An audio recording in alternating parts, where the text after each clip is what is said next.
Imagine if you could discover the secret to attracting money, just as a magnet attracts metal. Sounds like magic, right? What if I told you that there are people who can actually do this? They're not afraid of losing everything or running out of money at the end of the month.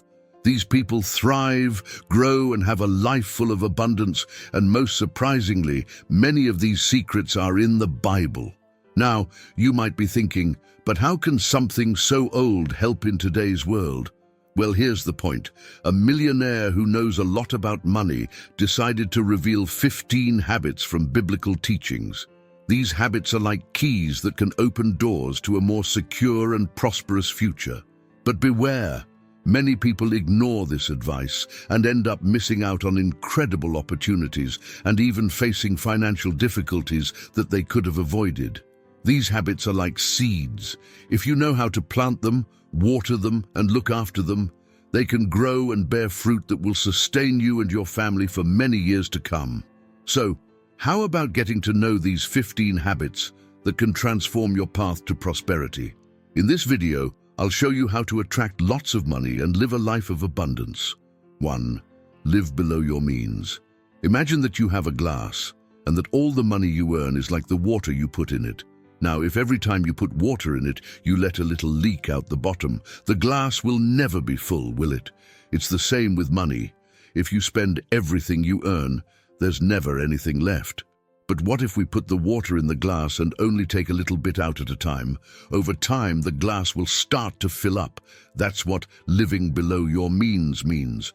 Spending less than you earn, so you always have a little left over to save and invest for the future. Joseph was sold into slavery and after many trials became Pharaoh's right-hand man. He interpreted Pharaoh's dream, which predicted 7 years of plenty followed by 7 years of famine. Knowing this, Joseph advised Pharaoh to store grain during the years of plenty. During the 7 years of scarcity, Egypt not only survived, but also became a powerhouse, selling grain to the surrounding countries. Joseph showed that by living below one's means and storing up in the good years, it is possible to prosper even in difficult times. Genesis 41:34-36. 2. Diversify your sources of income. Think of a juggler in a circus. He's there on stage and throws several balls up in the air, but he manages to balance them all, right? Now imagine if he threw just one ball and it fell. That would be the end of the show. Having several sources of income is like being a juggler with several balls in the air. If one of them falls, i.e., if one source of income stops, you still have the others that keep spinning. This way, you're more secure. The idea is that instead of depending on just one type of work or one type of money, you have more than one ball in the air to help you have a more peaceful financial life. The virtuous woman in Proverbs 31 is a remarkable example of someone who diversifies her activities for the good of her family. She looks after the house, but she also buys land, plants vineyards, and sells products made by her own hands. This multiplicity of activities helps to support her family and make the household more financially secure. The Bible points out that this woman is a blessing to her household because of her wisdom and diverse skills. Proverbs 31:16-18. If you're enjoying this content so far, make sure you're subscribed to our channel. I'm preparing a series of videos that will transform your financial life, and you can't miss them. 3. Keep a financial reserve. Having a financial reserve is like having emergency money, saved for when something unexpected happens.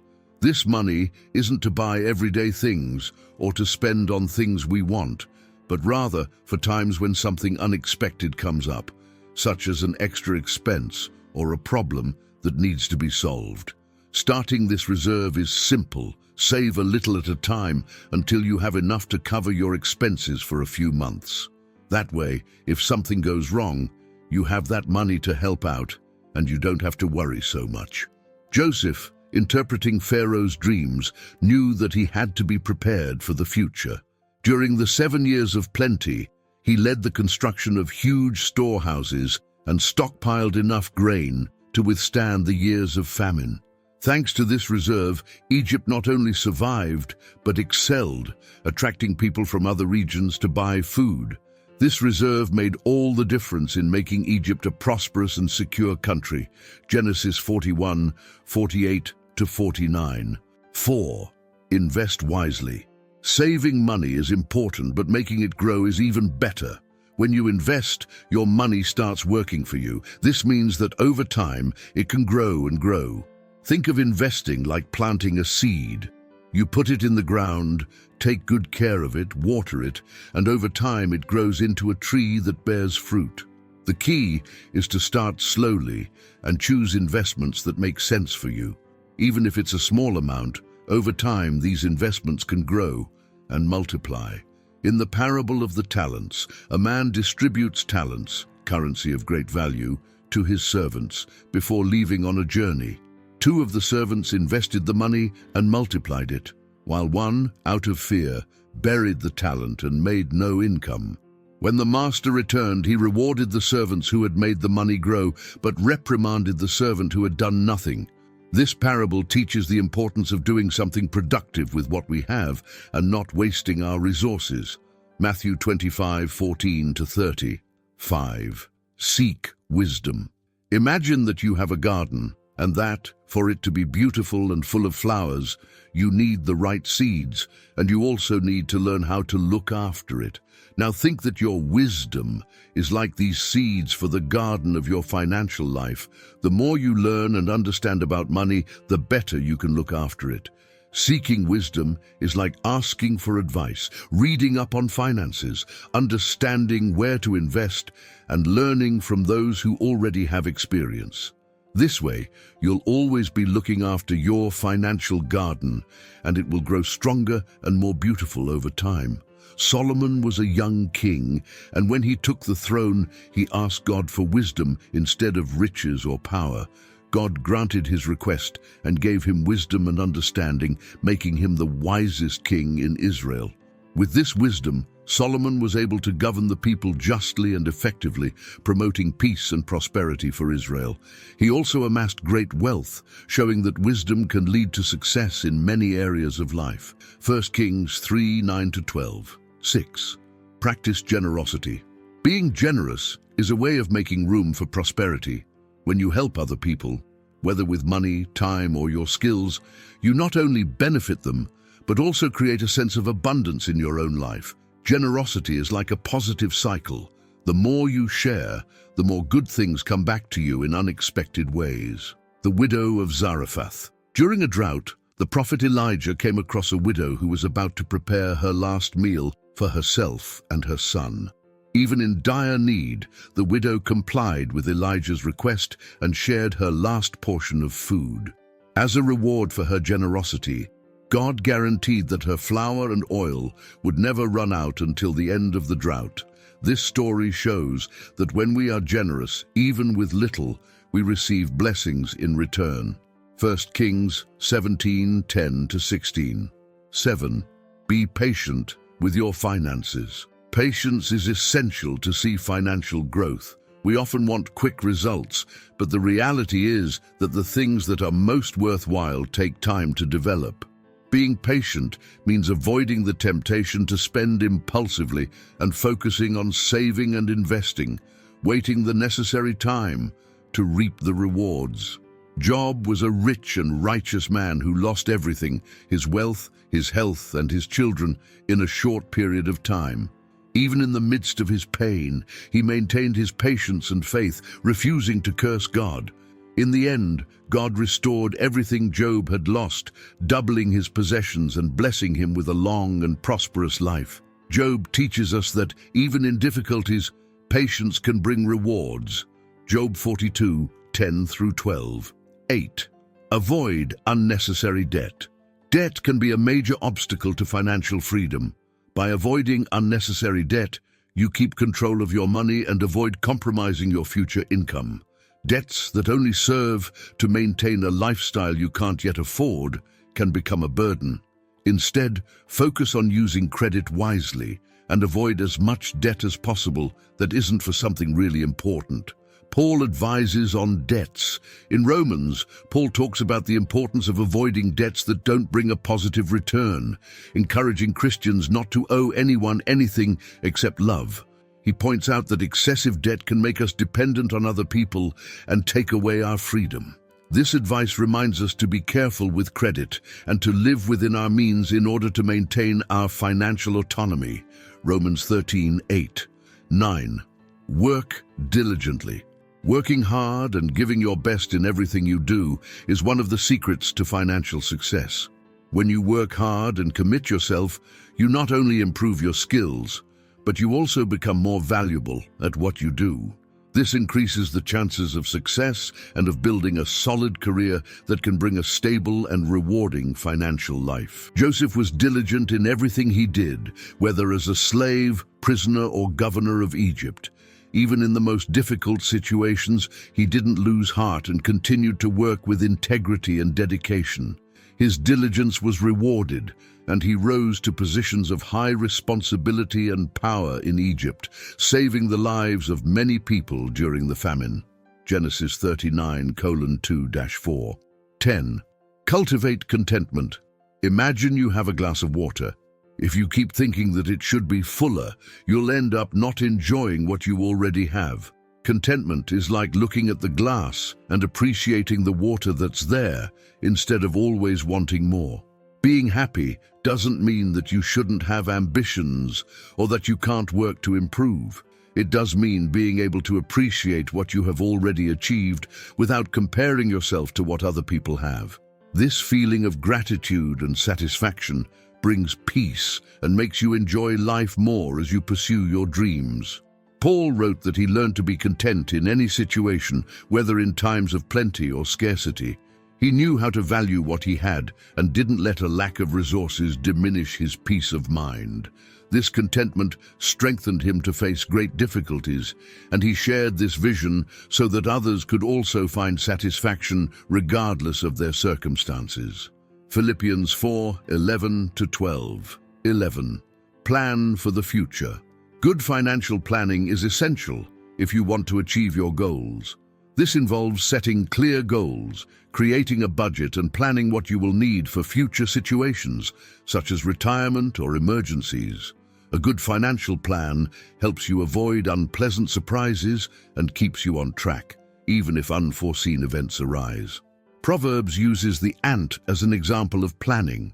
During the summer, it works and stores food for the winter, ensuring that it will have enough when the weather is difficult. This little insect teaches us the importance of being prudent and preparing for the future, not leaving everything to the last minute. Proverbs 6:6-8. 12. Be a faithful administrator. Being a faithful steward means taking good care of the resources you have, as if they had been entrusted to you for good use. This involves making responsible decisions and financial choices that benefit you and the people around you. Think of your finances as something that should be managed well and that can grow with wisdom and responsibility. In the parable of the talents, the servants who invested their master's money were rewarded for their good stewardship, while the servant who didn't use the talent was reprimanded. This reminds us that we must use everything entrusted to us wisely and responsibly, whether it's our money, time, or skills. Matthew 25:14-30. 13. Seek financial advice. Seeking advice is important because it helps you avoid mistakes and make more informed choices. Listening to other people's experiences, whether with friends, family, or professionals, can give you new ideas and help you make better financial decisions. Having trusted advisors is a way of ensuring that you are on the right track and have the support to deal with financial decisions. Moses was overworked leading the people of Israel, and his father-in-law Jethro realized this. He advised Moses to delegate responsibilities to others so that he could take better care of the people without exhausting himself. Moses followed the advice, and this made his leadership more effective. This example shows the value of listening to those with experience in order to make better decisions. Exodus 18:13-24. 14. Practice integrity. Integrity is the foundation of a healthy financial life. Being honest in your financial transactions and commitments builds trust and opens doors to new opportunities. Acting ethically and transparently prevents future problems and brings peace of mind because you know you're doing the right thing. Integrity also strengthens your reputation and the relationships around you. Daniel maintained his integrity by refusing to defile himself with the Babylonian king's food and wine, even though it could harm him. His ethical stance and firmness brought him respect and helped him rise to positions of leadership, becoming one of the most influential men in the kingdom. Daniel's story shows that integrity is essential for trust and success. Daniel 1:8-20, 15. Keep an eternal perspective. Imagine you're on a very long road. As you walk, you find beautiful and interesting things along the way, but you know that the final destination is even more important. Keeping an eternal perspective is like remembering that material achievements are only part of this journey, and that there is something bigger and more lasting to achieve. When you think about your finances in this way, it becomes easier to decide what really matters and where to spend your energy and resources. Instead of accumulating only fleeting things, you learn to value what brings deeper and lasting meaning, aligning your priorities with what is really important. Abraham lived as a foreigner in the Promised Land, not clinging to material possessions. He understood that his true reward was the eternal city that God had prepared. This vision helped him to stay focused on what really mattered and to make decisions in line with a broader and more lasting perspective. He trusted in God and is therefore remembered as an example of faith and eternal purpose. Hebrews 11:9-10. So now that you know all this, you're probably wondering, what do I do with all this information? Well, it's simple. Now that you know these 15 incredible habits, how about putting one of them into practice today? Remember, a great journey begins with the first step. Think about which of these habits caught your attention the most. It could be living below your means, investing wisely, or even diversifying your sources of income. Choose one, write it down in the comments, and start now. Small changes can make a big difference in the long run. And now, on your screen, there's an incredible video that I've prepared especially for you. I'm sure it will add a lot of value to your financial life, so click on it and go watch it right now. See you soon.